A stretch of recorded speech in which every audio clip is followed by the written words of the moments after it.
پرون د ایشیا کپ میچ و د سریلانکا او د افغانستان ترمنځ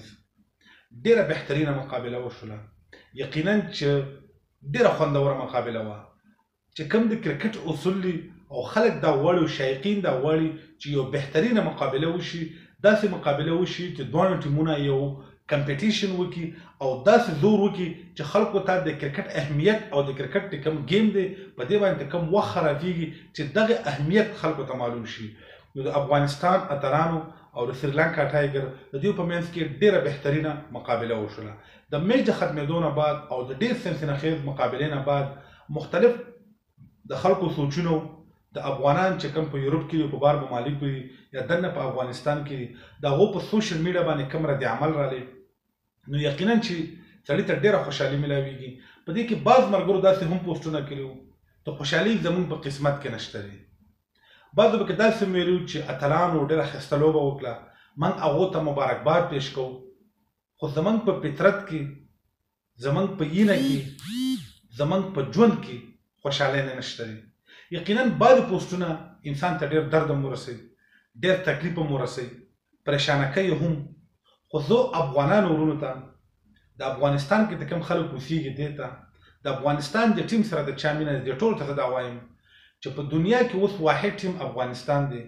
چې د افغانانو آبادي کمه ده، خو په دنیا کې د ټول نه زیات خلک مینه د افغانستان د ټیم سره کوي. بیا که تاسو میدان کې وګورئ نو د یو سړي په ملک حالات ټیک نه وي، د هغو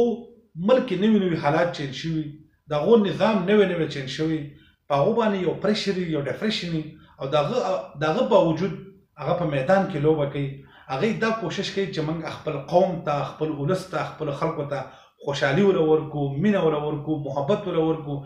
او دې ټیم کتلو ته د افغانانو په زړه کې یو سکون ملاویږي. نو یقینا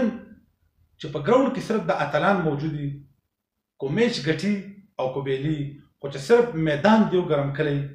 ګراوند دی بحال کړي، نو زموږ مینه به دیو سره وي، د افغانانو مینه به دې سره وي، د دولت مینه به دې سره وي، د ولس مینه به ورسره وي او د نړۍ مینه به ورسره هم وي. په دې د افغانان نه خفه کېږي چې د افغانستان ټیم کرکټ میچ وبایلو، بلکې په دې د خوشحاله شي چې زموږ داسې امید شته دی، زموږ داسې ذریعه شته دی چې د هغه په ذریعه باندې موږ ته خوشحالي میلاویږي. زموږ داسې یو اتلان شته دی چې هغه په ګراوند کې موجود دي، هغه په میدان کې موجود دي، نو موږ ته سکون میلاویږي. زموږ داسې خلک شته دی چې هغه په کرکټ ګراوند کې لوبه کوي، نو زموږ زړه ته سکون میلاویږي، موږ ته خوشحالي میلاویږي او موږ د افغانستان جنډه او افغانان ورونه په ټي وي باندې وینو. یقینا داسې ملکونه په دنیا کې شته دی چې د هغو د کرکټ ټیمونه نشته دی، هغو ته هغه خوشحالي نه میلاویږي کومه چې افغانانو ورونو ته میلاویږي. خو دویمه خبره چې کرکټ از ا چانس نټ ابیلیټي. کرکټ چانس دی، دې ته موږ د کرکټ په نظر باندې ګورو، دا به موږ خپل هغه سوچ به نه کوو چې کوم موږ کې نفرت پیدا کړي، کوم موږ کې کرکه پیدا کړي او کوم زموږ د خپل اتلانو سره هغه مینه محبت کم شي. زموږ یو ورور افغاني یو پوسټ کړی، هغه ویل چې ګناه اتلانو ته نشته دی، زموږ قسمت دغه دی.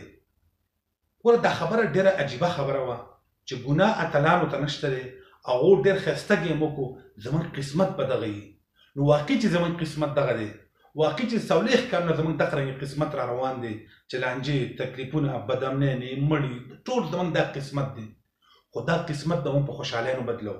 دې قسمت له موږ داسې رنګ ورکوو چې موږ ته خوشحالي میلاویږي. زموږ اتلان خپل قسمت ازماوي، هغوی خپل محنت کوي، جدوجهد کوي، مقابله کوي، خو موږ افغانان پرېوتي یو، افغانان پرېوتي دي، دوی جدوجهد نه کوي، کوشش نه کوي. موږ چې د خپل قسمت بدلو نو دا موږ په جدوجهد باندې بدلو، په کوشش باندې بدلو،